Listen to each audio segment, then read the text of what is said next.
Hulikam ang pamamaril ng isang lalaki sa isa pang lalaking sinuntok niya sa Tondo, Maynila.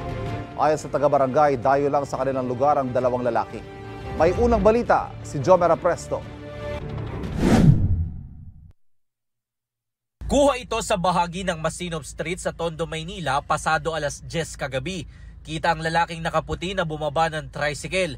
Pero tila napabalik siya nang makita ang isang lalaking naka-green. Maya-maya, bumaba naman ng tricycle ang isa pang lalaking nakaputi. Lumayo ang dalawa pero sinundan pa rin sila ng lalaking naka-green.